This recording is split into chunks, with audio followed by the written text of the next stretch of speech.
Gədəbəy rayonunda 60 yaşlı kişi oğlunu öldürüb. Hadisə ötən ilin noyabrın 15-də rayonun Slavyanka kəndində baş verib.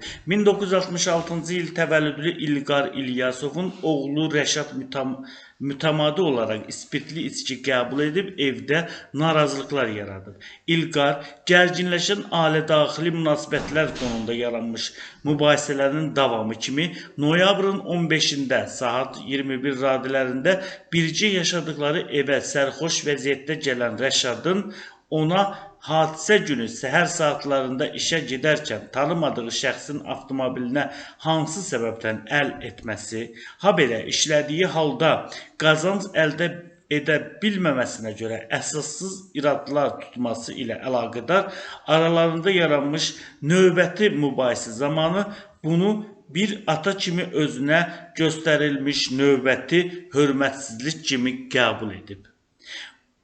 Bundan hiddətlənən ata Rəşad İlyasovu dəfələrlə yol verdiyi həmin hərəkətlərinə son qoymaq məqsədi ilə öldürmək qərarına gəlib. O, əyləşdikləri masanın üzərindən götürdüyü bıçağı ilə Rəşad İlyasova bir dəfə zərbə endirib, Rəşad kəskin qan itirmədən ölüb. İlqar İlyasovun barəsində Cinayət Məcəlləsinin 120.1-ci qəsdən adam öldürmə maddəsi ilə ittiham elan edilib. İş üzrə izahat verən İlqar elan olunmuş ittiham üzrə özünü təqsirli bilib. O ifadəsində göstərib ki, hadisə noyabr ayının 15-də axşamüstü saat 7-8 radələrində baş verib. Bizim evimizdə mən, oğlum, Şəmkir rayonundan olan kirayəçi yaşayırdılar. Hadisə günü evimdə iş üçün gələn qardaşım oğlu olub. Mən öz evimdə yaşayırdım. Hadisə günü işdən gəldikdən sonra qonşunun evində yemək yedim. Daha sonra axşam gələrək evdə də oturdum. Evdə yemək yediyim zaman oğlum gəldi. Məndən soruşdu ki, səhər vaxtı kimin avtomobilinə əl edibsən? Mən də bildirdim ki, heç kimin avtomobilinə əl etməmişəm.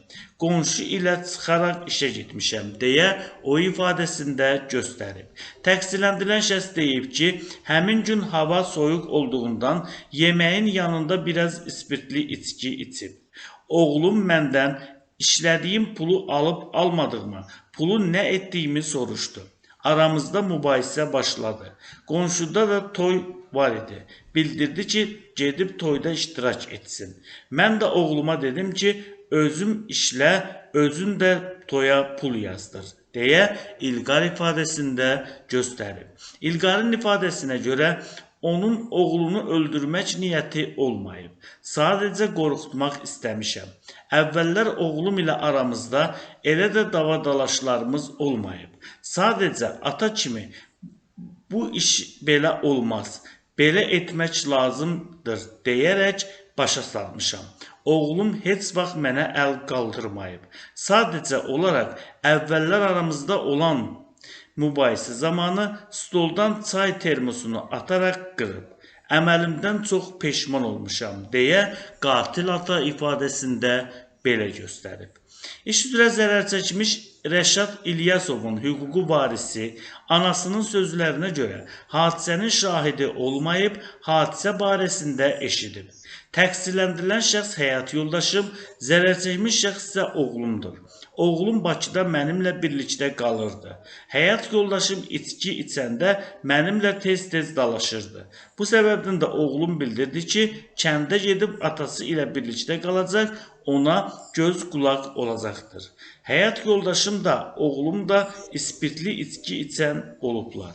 Həyat yoldaşım oğlumu qəsdən öldürməyib. Çünki onlar bir-birlərini çox istəyirdilər deyə hüquqi varis ifadəsində belə göstərib. Bu cinayət işinə Gəncə Ağır Cinayətlər Məhkəməsində baxılıb, məhkəmənin hökmü ilə İlqar İlyasov 9 il müddətinə azadlıqdan məhrum edilib. Onun cəzasını ciddi rejimli cəzaçəkmə müəssisəsinə çəkməsi müəyyən edilib.